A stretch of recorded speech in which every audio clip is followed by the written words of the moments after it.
Since we want to debug the game code, we need to create a debug build. And if we look into the make file, there is actually a hint how we can make such a debug build. We just have to set this environment variable debug, and then we can have our debug build. So we do just that, and we say debug is one, and then say make, and we should have, yeah, this debug folder here created for us. All right. Okay, so now that we have the debug build, we also have to, of course, copy the game data into base Quake 2 of this. If we go inside there, just like we did in the last video. So we do the copy, and from the GOG game, just do that. All right, I don't copy the video and audio right now. We don't necessarily need it to show this, to demonstrate this. And I'm going to use Visual Studio Code to do that. So we go actually into the repos root directory and call code dot, and that will open this folder in Visual Studio Code. If you don't have Visual Studio Code installed, just head over to visualstudio.com, and this link, I put it in the video description. There are instructions how to install it. All right. So let's open this in Visual Studio Code. And then we can go to run and debug, and we are presented with this run and debug button, and we have to create a launch.json file. So we do that, and you probably see a different list of options depending on what extensions you have installed. By default, this GDB, C++ GDB/LLDB should be available. So we click on that. So now we have that launch.json file, and we add a configuration, and we can say C++ GDB launch. Okay, so and it will create a template file for us that basically says how to launch the program, that is Quake 2, by clicking one of those buttons. So we can here, we have to change that. This is fine, workspace folder that refers to the root directory. And for us, we wanna launch debug/Quake 2, okay? Current working directory, we change that to the workspace folder. For now, that is not really relevant, but the file name location doesn't make really sense for us. So, okay, that should be it. And now we should also be able to run it. Okay, so now we have this drop-down menu. I don't know why it presents us with the two options here. We only have one. Maybe we changed that GDB launch debug build, something like this. Okay. So we select that one that we just added here. And if we click on play, it should actually build, or rather start the program with this configuration. Okay, so that is working. Just get out of here.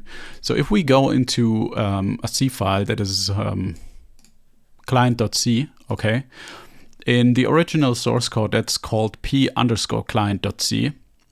And if we go into the client think function and set a breakpoint here, we can just hit F9 and then press F5 to debug, just like in Visual Studio on Windows. Debugger is starting up. Let's give it some time. Okay, so as soon as we start a new game, yeah, the game breaks here. So we are in this client think function. And we can use F10, F11, and so on to debug through the code. All right, so that works well. We have a call stack, we have a watch window where we can kind of, just like press, enter some variables and see how they change over time, right? So that is all great. There's one thing I want to talk about real quick.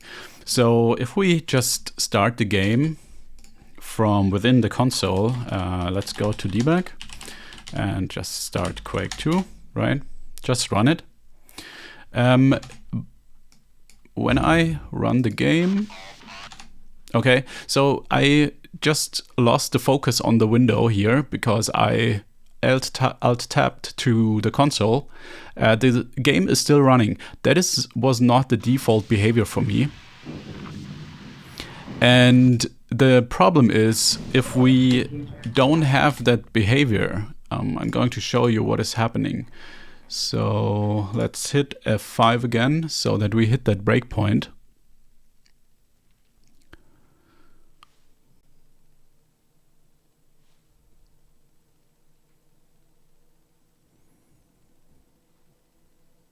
Okay, so start a new game. Okay, we hit that breakpoint now. We alt-tab out of the game in order to do some debugging, hit F5 and stuff like that. So all of that works. Let me just move that over here maybe, so you can see that it's actually doing something. So by pressing F5, every frame we go into this client think function, and you can see the game in it's basically a slideshow now, right? Shift F5 will end the debugging process.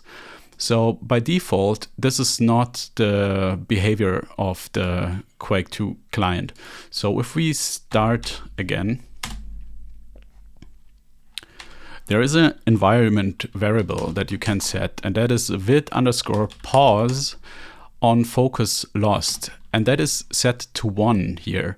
By default, this is set to 0. And if so I set it to 0 now, that is the default behavior. I quit it. I hit F5. So the debugger starts again, just like before.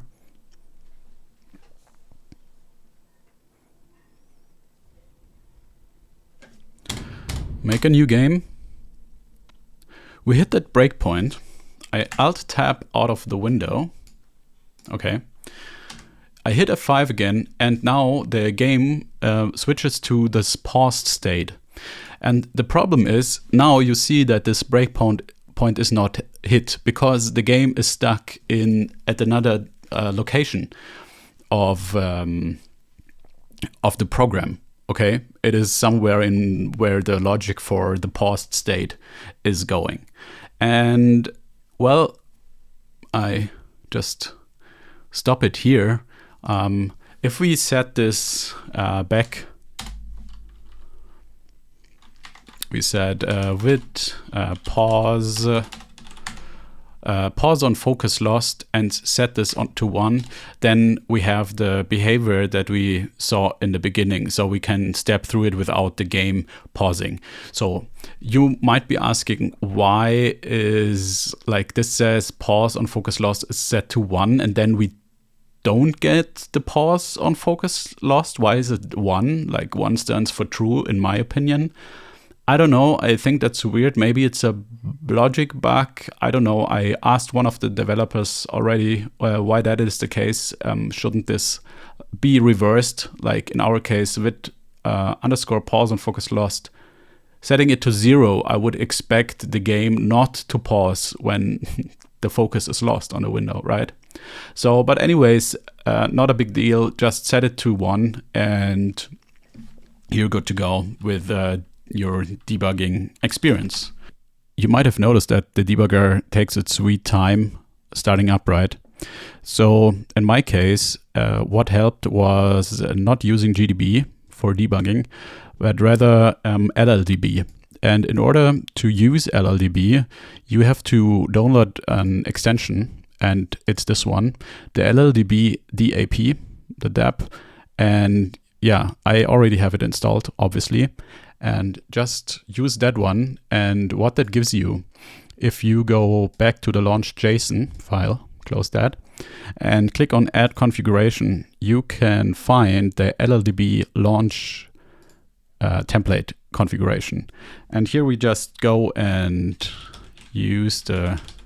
set it to the Quake 2 debug build, just like before. And actually that should be it. We just give it a more expressive name and launch LLDB debug build. Okay, so that we can easily find it up here in the drop-down menu. Select it, and if we now press play, then it should start up. And that was quite a bit more quick. So again, I can set a debug F9. All right, so and it breaks here and everything is good, and we can press F5 just like before and hit F10. I think it's also it's actually a pretty good experience using VS Code for debugging. It's quite responsive. Yeah. So, okay. So if you had the same problem with GB, just try and use LLDB instead. I don't actually know what is the problem with GDB taking up so long. It might be related to my machine distribution configuration. I don't know. I'm still trying to figure out why that is. I think there should be some options that make it faster. Not sure what's the problem. All right. Thanks for joining for this episode. And if you have any questions regarding the setup, please let me know in the comments, and see you in the next one. Thanks.